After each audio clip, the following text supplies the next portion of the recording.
warahmatullahi wabarakatuh. Kenalkan, nama saya Sangkut Baratayuda.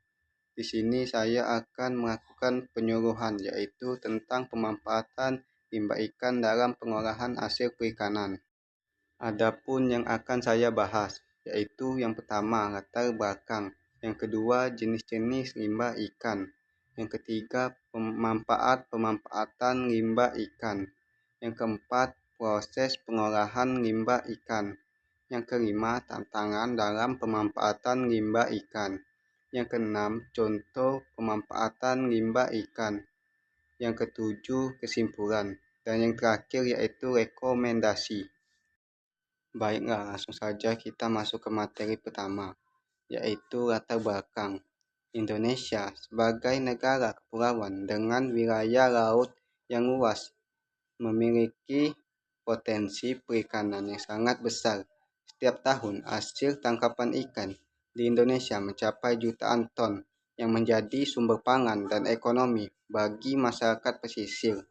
Namun, di balik melimpahnya hasil perikanan tersebut terdapat permasalahan yang perlu mendapatkan perhatian serius, yaitu tingginya limbah perikanan yang dihasilkan. Limbah hasil perikanan seperti tulang, kulit, kepala, dan jeroan seringkali dibuang begitu saja, mencemari lingkungan. Namun dengan inovasi dan teknologi, limbah ini dapat diolah menjadi produk bernilai tinggi, seperti pakan ternak, pupuk, kolagen, atau bahan baku industri.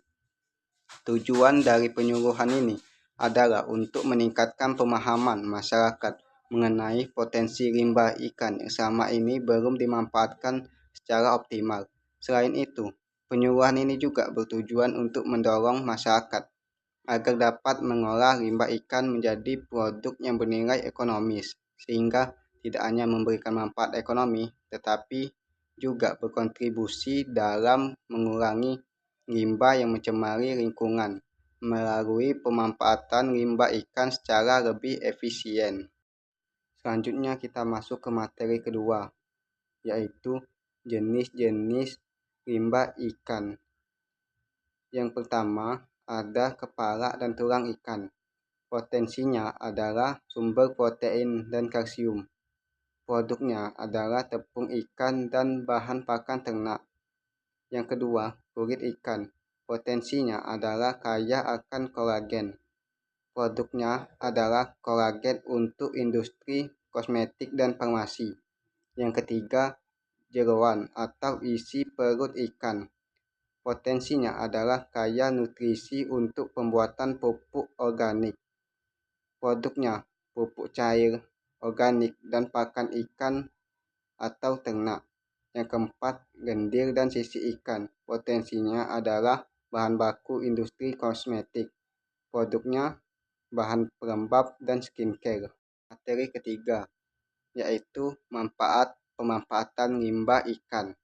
Pemanfaatan limbah ikan memiliki berbagai manfaat yang signifikan. Dari segi ekonomi, pemanfaatan ini dapat meningkatkan nilai tambah produk perikanan serta membuka peluang usaha baru di sektor pengolahan hasil sampingan perikanan. Dari perspektif lingkungan, pemanfaatan limbah ikan membantu mengurangi polusi yang diakibatkan oleh pembuangan limbah ikan serta memaksimalkan penggunaan sumber daya perikanan tanpa menghasilkan limbah. Sementara itu, dari segi sosial, pemanfaatan limbah ikan dapat meningkatkan keterampilan masyarakat dalam pengolahannya, sekaligus memberikan dampak ekonomi positif bagi masyarakat pesisir melalui terbukanya peluang usaha baru. Lanjut ke materi keempat, yaitu proses pengolahan limbah ikan. Yang pertama, pembuatan tepung ikan dari kepala dan tulang ikan, yaitu pembersihan kepala dan tulang, pengeringan secara alami atau menggunakan oven, penggilingan hingga menjadi tepung halus, penyimpanan untuk digunakan sebagai pakan ternak.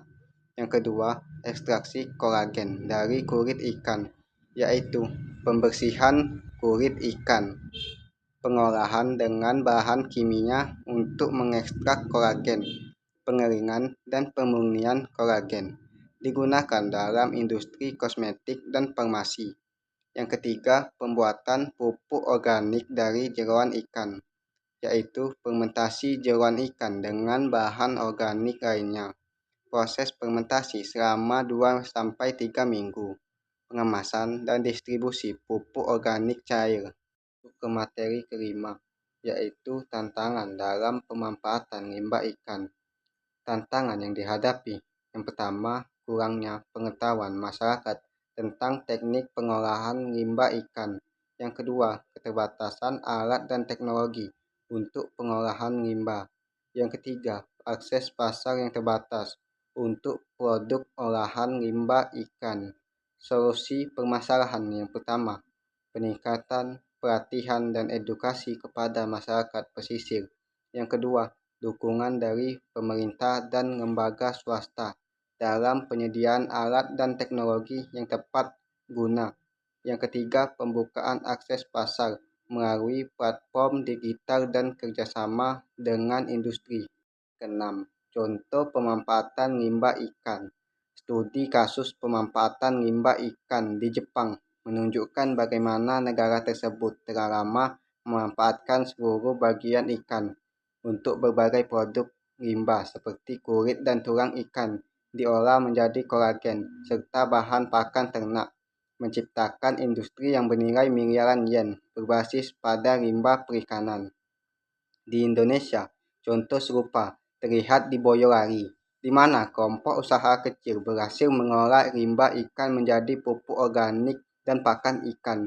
Produk-produk ini kini dipasarkan secara luas di pasar lokal, memberikan manfaat ekonomi sekaligus mengurangi limbah lingkungan. Masuk ke kesimpulan, limbah ikan memiliki potensi ekonomi dan lingkungan yang sangat besar jika diolah dengan baik. Pemanfaatan limbah ikan dapat meningkatkan kesejahteraan masyarakat pesisir serta mengurangi pencemaran lingkungan. Dukungan dari pemerintah dan lembaga terkait sangat penting untuk mempercepat adopsi teknologi dan pengolahan limbah ikan di masyarakat.